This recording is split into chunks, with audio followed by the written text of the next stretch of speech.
Hey, what's up? It's Jeff with Voth Quality Creative. There's an area on the side of my house that is completely unused. So I'm planning on extending the fence, adding a gate, and trying to utilize the space more productively in the future.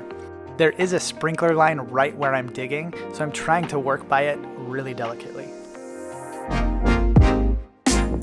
As I'm digging the holes, I'm using my shovel as a measuring gauge, and it just so happens it's perfect for these concrete forms.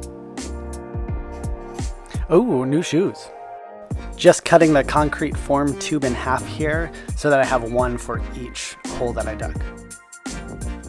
And backfilling the holes with some rock and dirt to secure those forms. Now it was time to set the posts. I created these stakes to secure everything and make sure everything was plumb before pouring the concrete. That looks pretty good to me.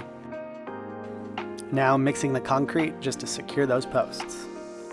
Whoo! Don't breathe that stuff in.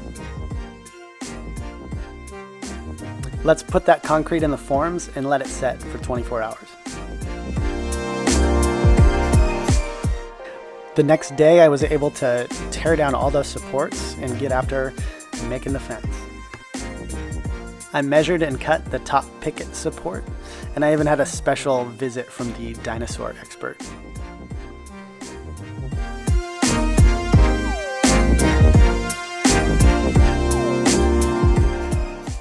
The fence pickets went up really fast. Now the fence extension was done on this side and onto the gate, or so I thought. The sprinkler line that I was trying to be really delicate with somehow developed a hairline fracture and became a gushing geyser. I had to take a side step and take care of this immediately.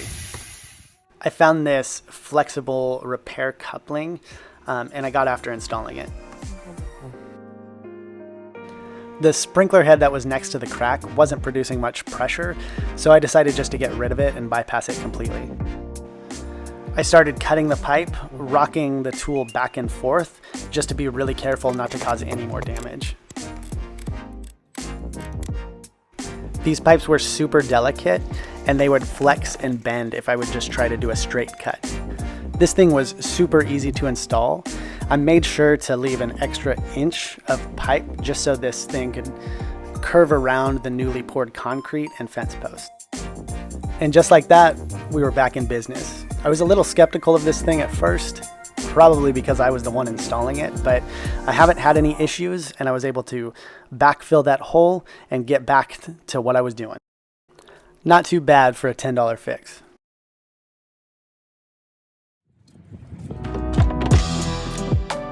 I wasn't quite sure what to expect when I got to this portion of the fence. The post was so poorly rotten that it just came out so easily and we were able to move on to the next thing. And I'm honestly quite surprised that this thing was still standing. I can now access the backyard from this side of the house.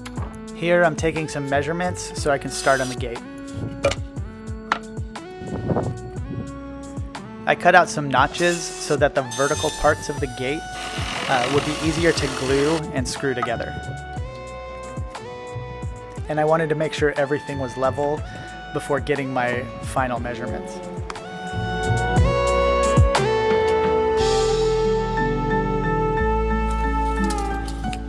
I was building this during the spring and battling Oregon weather, so a rainstorm came through, so I decided to start packing up. But as I was packing up, the storm lifted and I was able to get back to creating the gate. Here I'm gluing and screwing the gate together and then adding a wood brace to avoid any sag later on. I'm also adding a horizontal brace. This is where one of the hinges and the gate latch will go. For some reason, I decided to add the pickets while the gate was on the floor. Halfway through, I realized that the gate door would get really heavy, so I started to move it to the fence. I screwed some temporary supports into the 4x4s. Those were able to hold the gate upright as I installed the hinges. Unfortunately, I lost that footage somehow. After removing those supports, I was able to swing the gate open. And with that, I went from this weed-infested side yard to having a gate where I could access my backyard. I even think I got approval from my daughter, who was overseeing the entire process.